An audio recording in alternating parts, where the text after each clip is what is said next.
స్వామీజీ మీ పేరు? నిరంజన్ అండి నా పేరు. గత 5 సంవత్సరాల ప్రభుత్వంలో చూసాం ఏదైతే కల్తీ నెయ్యి అంశం కానివ్వండి, లేదంటే పరకామణలో డబ్బులు దొంగతనం అంశం కానివ్వండి, లేదంటే ఇప్పుడు చూపిస్తున్నటువంటి ఆదివరాహ స్వామి వారి విగ్రహాల స్టోరీ కానివ్వండి, ఏంటి ఇవన్నీ ఎలా చూడొచ్చు? వాళ్ళు చేసినటువంటి తీరు ఎలా అనిపించింది సార్? దారుణమైన పరిస్థితి ఏంటంటే వీళ్ళకి ఏం తెలియని వాళ్ళు తీసుకొచ్చి కూర్చోబెట్టడం మొదటి తప్పండి. మనం చేసుకున్న తప్పు అనమాట ప్రధానం. వీళ్ళకి ఏమిరా అంటే గుళ్ళల్లో ఏమి జరుగుతుందని తెలీదు, తీర్థం విలువ తెలీదు, తీర్థ ప్రసాదాల విలువ అసలు తెలీదు. వీళ్ళు ఏమిరా అంటే వచ్చామా తిన్నామా చేయగడుక్కున్నామా అన్నటువంటి సామెత అనమాట. సాక్షాత్తు ఆయన ఎవరు మనకు శ్రీకృష్ణదేవరాయలే వాళ్ళ సతీమణితో వచ్చి పత్రాలు ఇచ్చారని చరిత్రలో ఉంది. అక్కడ నుంచే వాళ్ళే చేసినప్పుడు ఇప్పుడు ఉన్నటువంటి వాళ్ళకి ఏమిరంటే నెత్తినెక్కి ఏదో చేసాము చేయించాము అన్నట్టుగా ఉన్నారండి.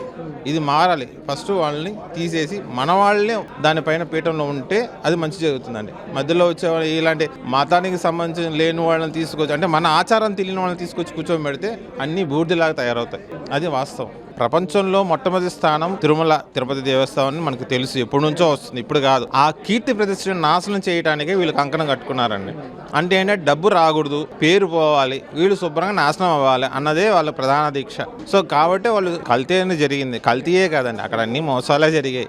అవి ఏంట్రా అంటే బయటికి రావడానికి టైం పట్టింది అంతే అండి. అంటే వాళ్ళు దాచాలని చూశారు, ఎట్టో ఒకటి పక్కన బయటకు వచ్చాయి. ప్రసాదంలో ఖచ్చితంగా కల్తీ అనేది జరిగింది. అంటే తినటానికి వచ్చారండి వాళ్ళు, మొత్తానికి నాశనం చేయాలా, లాభం పొందాలా, ఈ రెండే వాళ్ళకి ధ్యేయం అనమాట. ఆ ధ్యేయంతోనే వాళ్ళు ముందుకు వచ్చారు. ఆ పరిపాలన కూడా అలాగే జరిగింది. స్వామి, ఈ రోజున హైందవ సంప్రదాయాలు కానివ్వండి, లేకపోతే హిందూ ధర్మం మీద జరిగిన దాడిగా ప్రజలందరూ గమనిస్తున్నారు. ఎందుకంటే గత 5 ఏళ్లలో స్వామివారి కైంకర్యాలలో అపవిత్రం చేయడం కానీ, లేకపోతే ప్రసాదాలని కల్తీ చేయడం కానీ ఎంతవరకు సమంజసం అంటారు? ఇప్పుడు జగన్మోహన్ రెడ్డి గారు కానీ, లేకపోతే అప్పుడు ఉన్నటువంటి టీటీడీ చైర్మన్లు కానీ దీనికి బాధ్యులు కారంటారు? అందరూ బాధ్యులే. ఇది జరగడానికి కారణం ప్రతి ఒక్కరు ఉన్నారు ఇందులో.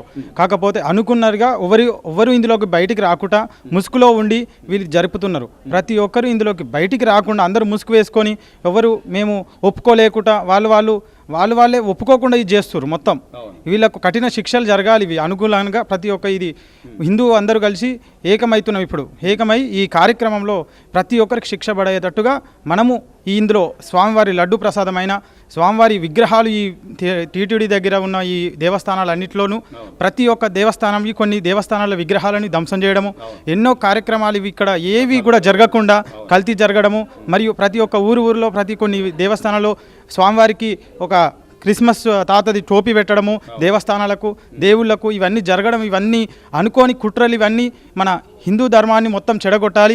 ఈ హిందూ ధర్మం నుంచి మతపరమైన ఒక అనుకొని చేయడం జరుగుతుంది. హిందూ సమాజాన్ని ముక్కలు చేయడానికి కారణం చేస్తున్నారు. ఈ తిరుపతి దేవస్థానం పవిత్రమైన క్షేత్రము, మన ప్రపంచంలోనే ఈ మహాక్షేత్రంగా ఉంది కాబట్టి ఈ క్షేత్రంనే ముక్కలు చేద్దామనే సంకల్పంతో ఇవన్నీ జరుగుతున్నాయి. ప్రతి ఒక్కటి ఇప్పటికి కూడా మన ఈ చంద్రబాబు వచ్చినప్పటి నుంచి అన్నీ ఒక్కొక్కటి సెట్ చేసుకుంటూ వస్తున్నాడు.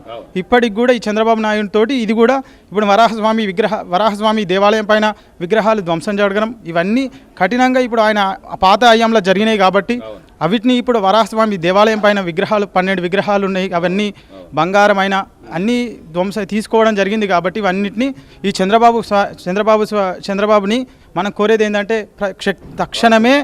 తక్షణమే అవిటికి పునర్ప్రతిష్ఠ చేసుకొని పునర్గా అన్ని వైభవంగా చేసుకొని మళ్ళీ శాంతియుతంగా ఒక పూజ జరగాలి ప్రతి ఒక్క క్షేత్రంలో. ఇది అపవిత్రమైంది కాబట్టి పవిత్రమైన ఒక హోమాన్ని జరిపించి హైందవ సంప్రదాయంగా మన సనాతన ధర్మంగా అన్ని సంకల్పంగా ఆ గుళ్ళల్లో ఏవేవే జరిగినాయో ఆ తిరుపతి దేవస్థానంలో వరాహస్వామి దగ్గర అక్కడ పూజలు చేయించి పునర్గా మనం అంతా మళ్ళా మనం పుణ్యక్షేత్రంగా మనం భావించాలని కనీసం గతంలో జరిగిన పొరపాట్లకు సంబంధించి కానీ, లేకపోతే వాళ్ళు చేసినటువంటి కల్తీకి సంబంధించి కానీ వాళ్ళ పశ్చాత్తాపం ఎక్కడైనా కనబడుతుంది. ఇంకా ఓటరించి అదేమంటే అందులో జంతువులకు కలవలేదు కదా అని ఒక రకమైన వాళ్ళు ఏంటంటే మూర్ఖవాదన ఏంటంటే వాళ్ళు ఒప్పుకోరని అందరికీ తెలుసు. వాళ్ళు జరుగుతాయి చేస్తారు, మళ్ళీ తప్పుపుచ్చుకోనికి వాళ్ళు ఒప్పుకోరు. ఎందుకంటే వాళ్ళు అనుకున్న కుట్ర కాబట్టి. ఒప్పుకుంటే ఏంటంటే కావాలని చేసింది కాబట్టి ఖచ్చితంగా వాళ్ళు ఇప్పటికీ లడ్డూదైనా కల్తీ అయినా మాకు జరగలేదని తెలవడము, అది ఇప్పుడు పక్క జరగడము, ముంతాజ్ మహల్ అయినా పక్క జరగడము, ఏదైనా ఇప్పటికీ జరుగుతుంది కాబట్టి మాకేం తెలియదు, ఏదో ఇది జరుగుతుంది అది ఇదని వాళ్ళు చెప్పించుకోవడమే ఇది అది మహా అవుతుంది. కాబట్టి వాళ్ళని ఏం చేయాలంటారు స్వామి? అంటే అప్పుడు కేవలం ఆదాయ వనరుగా స్వామివారి క్షేత్రాన్ని చూసిన వాళ్ళని ఏం చేయాలి? వాళ్ళని కఠినంగా శిక్షించి వాళ్ళకి కఠినంగా వెంటనే వాళ్ళకు సంబంధించిన వాళ్ళకు వెంటనే శిక్ష పడేటట్టుగా చేయాలి, జైళ్ళల్లో వాళ్ళని వేయాలి కఠినంగా. ఇందులోకి స్వామివారి యొక్క ఎటువంటి కైకర్యాలనైనా ఒక్కరు చేయి పెట్టకుండా ఖచ్చితంగా భయం భక్తితోటి చేసి సనాతన ధర్మం ప్రకారం అది నియమ నిష్టలతోటి చేస్తేనే ఆ ఒక స్వామికి నియత చేయాలి. కాబట్టి వీళ్ళు ఎట్లా పడితే అట్లా చేసి మనస్పర్ధంగా ఎట్లా పడితే వాళ్ళు ఇష్టం వ్యాపారంగా జరిగింది కాబట్టి ఇదంతా అది ఖండించి వాళ్ళకు ఖచ్చితంగా తక్షణమే ఇవి చంద్రబాబు నాయుడిని కోరేది ఏంటంటే వీళ్ళకు ఖచ్చితంగా శిక్ష వెంటనే పడేటట్టుగా మనం చేయాలి. మనందరం హిందువులందరం ఏకమై దానికి తగ్గట్టుగా మనం అన్నీ చేసుకోవాలి అందరం. చివరిగా అంటే ఇప్పటికీ కూడా జగన్మోహన్ రెడ్డి గారు ఏదో ఒక అంటే హిందూ పూజలకు కానీ లేకపోతే మొన్న మధ్య విగ్రహ ప్రతిష్టకి వెళ్ళినప్పుడు కానీ ఆ తీర్థం ఇచ్చినా కింద పారేయడం అంటే అంత ఇష్టం లేనప్పుడు ఆయన కేవలం ఉద్దేశపూర్వకంగానే అవమానిస్తున్నట్టుగా అనుకోవాలంటారా, లేదా ఓటు బ్యాంక్ రాజకీయాలంటారా? వాళ్ళన్నీ రాజకీయాలు, ఓటు బ్యాంక్ రాజకీయాలు. ఎప్పుడైనా గుళ్ళోకి వెళ్తేప్పుడు మన ధర్మపత్రిని పట్టుకొని వెళ్ళాలి. కాకపోతే ఒకడే రావడం ఒకడే పోవడం ఆయన ఇష్టరాజ్యంగా దేవాలయం అంటే మనం ధర్మపత్నిని పట్టుకొని ఇద్దరాల్మొగలు పోయి ధర్మంగా చేసుకొని వాళ్ళిద్దరూ ఆ స్వామివారి శరణాగతిని పొందాలి ప్రతిష్టకైనా. కాకపోతే వీళ్ళు ఇష్టపూరితంగా వెళ్ళి ఇష్టపూరితంగా తీర్థం పక్కకు పోయడము, వాళ్ళు ఇష్టపూరితంగా ఏదో పోయినామా అది ఏంది రాజకీయంగా పోయి రాజకీయంగా ఓటుల్ని మనం ఓటుల గురించే తప్పించి ఆడ భక్తి గురించి ఏమి కనబడతలేదు. భక్తి అంటే ఆ ఇద్దరాల్మొగలు వచ్చి చేసుకునే పని కాబట్టి అది మేము అంటున్నాం. మేము యాదగిరిగుట్ట దగ్గర నుంచి అండి. మేము లలితాంబ రామలింగేశ్వర స్వామి క్షేత్రం ఆశ్రమంలోని నేను ఉంటాను, పీఠాధిపతిని. గతంలో ఇదే అంటే గత 5 ఏళ్లలో జరిగినటువంటి ఆలయ దాడులు కానివ్వండి, లేకపోతే ఇప్పుడు అనేక రకాలుగా బయటకు వస్తున్నటువంటి అనేక అంశాలు, బంగారు తాపడాలలో బంగారాన్ని కాజేయడం కానివ్వండి, లేకపోతే లడ్డూ కల్తీ కానివ్వండి, ఇన్ని విధాలుగా కనీసం ఇన్ని కోట్ల మంది భక్తుల మనోభావాలకు సంబంధించిన అంశంగా వాళ్ళు పరిగణించలేదంటారా, లేకపోతే వాళ్ళకి ప్రజాప్రతినిధులుగా వాళ్ళకి బాధ్యత లేదంటారా? ఇప్పటికైనా వాళ్ళు ఏమన్నా వాళ్ళల్లో మార్పు వస్తుంది అనుకోవడం భ్రమ. మా అభిప్రాయం ప్రకారం మార్పు రావాల్సింది హిందూ ధర్మాన్ని పాటిస్తుంటే మన హిందువుల్లో రావాలి. ఎందుకంటే మీరు ఇందాక అన్నారు వాళ్ళ ఓటు బ్యాంకుగా చూస్తున్నారు అని. ఓటు బ్యాంకు వాళ్ళు మారలే, మనం మారుతున్నాం. భారతదేశంలో 80% ఉన్నటువంటి హిందువులు ఉప్పెనలాగా వస్తే అన్య మతాలు ఏమవుతాయి? అది ఆలోచించండి. కేవలం లౌకికం అన్న పదం పట్టుకొని మనం అంతా మన మంచికి, అంతా మనమే, అంతా మనం దీంతో పోతున్నప్పుడు ఈ యొక్క హిందువు మేలుకోవాలి ఫస్ట్.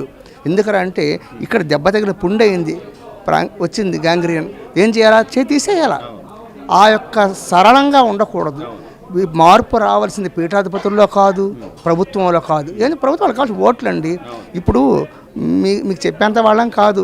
ప్రస్తుతం జరుగుతున్న హిందువుల్లో మార్పు రావాలి. ఎంతసేపు వాళ్ళు ఆ ఓటు బ్యాంక్ అంటారు. ఓటు చెప్పాను, హిందువుల్లో ఈ సరళంగా ఉండే తత్వం ఎప్పుడైతే పోతుంది, నేను హిందువు, నేను భారతీయుడన్న పదం ముఖ్యం కావాలి. ఇప్పుడు అన్నారు ఒక చిన్న ఏదైనా ఇన్సిడెంట్ జరిగితే వాళ్ళు వచ్చిన తీది మన వాళ్ళు రారు. ఎంతసేపు సెల్ఫీలు తీసుకోవడం, వీడియోలు తీసుకోవడం తప్ప మరే మన హిందువుకి, మన భారతీయుడికి ఇబ్బంది కలుగుతూ ఉంది, సహాయం చేద్దామన్న తత్వం లేదు. ఆ తత్వంలో మార్పు వచ్చే వరకు ఎవడో వచ్చి ఏమో చేస్తాడు అన్నది కాదు, నేను సైతం ఒక్క సంవిధానం అన్న తత్వం హిందువులో ఏ రోజు వస్తుందో అప్పుడు వీళ్ళందరూ అడిగారు. ఏం చేస్తారు? కోర్టుకి వెళ్తారు. కోర్టు మాది, సంవత్సరాలు గడిచిపోతాయి. సివిల్ కేసు కింద, ఇది not criminal case, civil case జరుగుతాయి. ఆ యొక్క నిర్లక్ష్య ధోరణి హిందువులు, ఓటు బ్యాంకు, వీడు కేవలం ఈ రాజకీయం నుంచి మన దేవాలయాలు ఎప్పుడు బయట పడుతాయో, స్వతంత్ర ప్రతిపత్తి వస్తుందో ఆ రోజు వాడికి భయం వస్తుంది. హిందూ దేవాలయం ఒరే వాళ్ళకి ఇన్కమ్ సోర్స్ పోతుంది.